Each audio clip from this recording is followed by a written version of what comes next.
The center court lights had been her spotlight for one glorious week. The grass beneath her feet had witnessed history.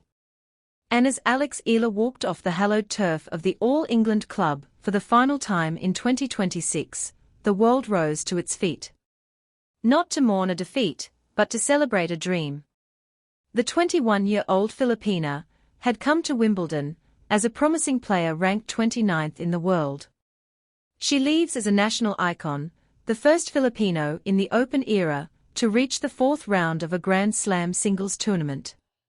She had stunned the defending champion Iga Świątek on center court, sent shockwaves through the tennis world, and captured the hearts of 115 million Filipinos who stayed up past midnight just to watch her swing a racket.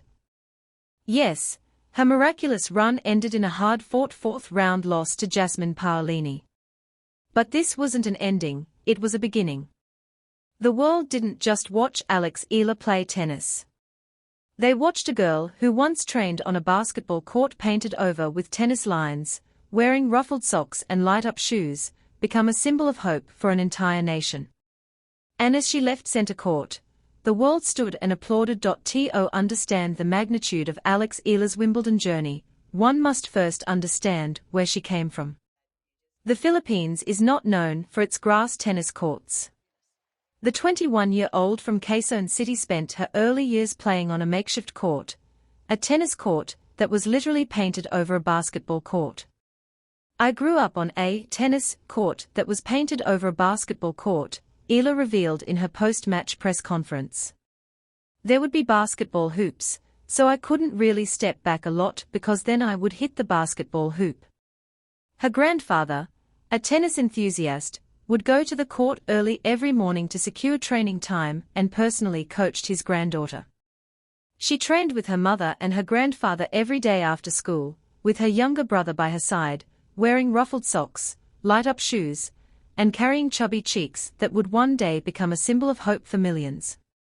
At just 13 years old, she moved to Mallorca, Spain, to join the Rafael Nadal Academy. The loneliness was crushing, but she was driven by a singular purpose: to become the best tennis player she could possibly be. She hung a photo of her idol Maria Sharapova in her room and devoted herself to training. 3 years ago, she received her graduation diploma from the academy from none other than Iga Świątek herself, who told the assembled players she hoped they would give 100% to whatever they did in the future, and would be tenacious. Those words became the foundation of her journey to center court.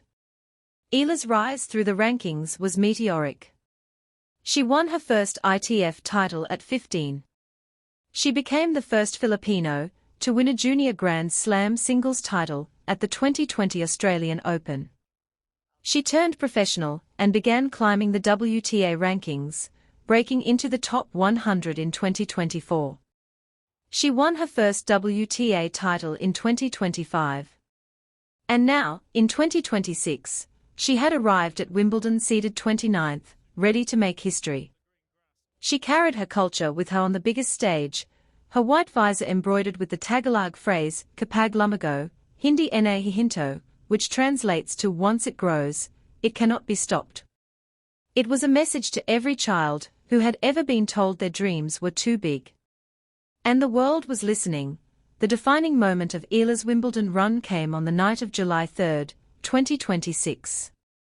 On center court, she faced the defending champion Iga Świątek, a 6-time Grand Slam winner, who had demolished her opponent in last year's final without dropping a single game. The Polish star had arrived at Wimbledon determined to become the first woman since Serena Williams in 2016 to successfully defend her title. She had been in tears after a shaky first-round match, but she had recovered to reach the third round. Now, she faced the young Filipina, who had already beaten her once before, in the Miami Open quarterfinals of 2025. The atmosphere on center court was electric. The Filipino community in London had turned out in full force, waving red, yellow, and blue flags and chanting Eala's name. But Świątek struck first, breaking Eala early to take a 2-0 lead. Eala, displaying a resilience far beyond her years, broke back immediately, leveling the score and sending a clear message: she was not there to be intimidated. She broke Świątek again to move ahead 5-3 and served for the set, holding a set point that could have closed the opener. But Świątek, with the instincts of a six-time Grand Slam champion, dug deep. She saved the set point with a trio of consecutive forehand winners, won 2 consecutive games to level at 5-5, and forced a tiebreak that would become the defining moment of the match. The tiebreak was a heart-stopper. Eala surged to a 5-2 lead, only to watch Świątek hit her stride with a 4-point run to reach set point. Eala saved that with an unreturned serve, saved another as Świątek netted a forehand, and finally sealed her 4th set point as Świątek mishit a forehand long.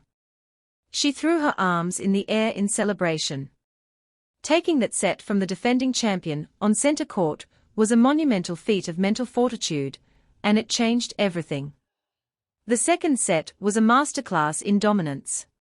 Eala, her confidence soaring, stormed out of the gates, winning the first 4 games to take a commanding 4-0 lead. All facets of her game were in top form: brilliant defense to elicit a key Świątek error en route to the first break, a pair of aces to reach 2-0, and 2 brilliant passing shots to break again for 3-0. The defending champion was suddenly on the ropes. Świątek's frustration became palpable. She yelled at her player's box, she threw her racket at her chair, and her game completely deserted her.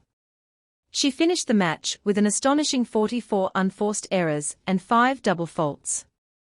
Eala finished with 24 winners to just 21 unforced errors. The Pole managed to win 2 games to keep her hopes alive at 4-2, but Eala refused to relent. She broke Świątek again and served for the match. The final game was a marathon, taking over 10 minutes as Świątek fought desperately to stay in the match. Eala saved 4 break points in that final game and converted her 3rd match point, sealing the biggest victory of her career with a forehand winner.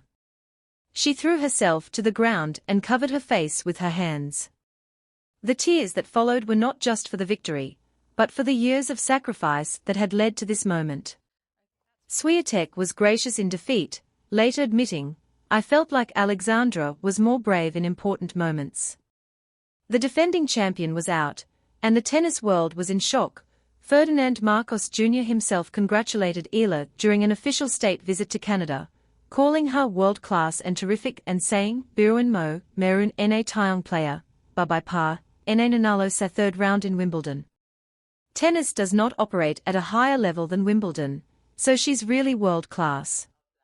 The president emphasized that Eala's success reflects the importance of supporting grassroots sports development and nurturing young talents to achieve international excellence. Viewing parties were held across the country. One near Manila opened its doors 4 hours before the local scheduled start time so fans could secure their seats. Queues snaked around the Grand Slam grounds when Eala was scheduled on an outside court. Sports arenas around the country hosted watch parties for thousands of supporters to cheer on the 21-year-old.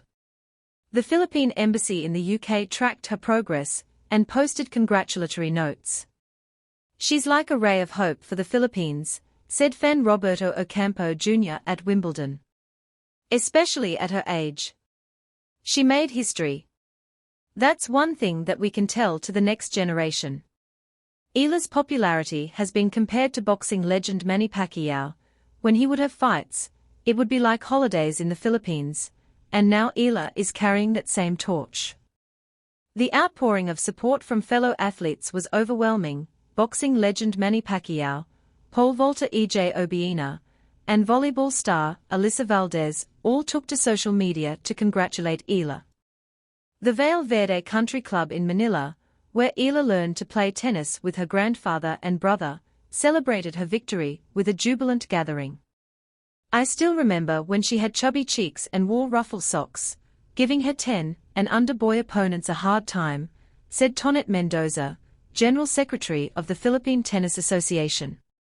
"Seeing the woman she has become fills us with so much pride." Eala's victory has united a nation that is often divided by political differences. From Manny Pacquiao to Hidalin Diaz to Carlos Yulo, the Philippines, has a proud sporting tradition.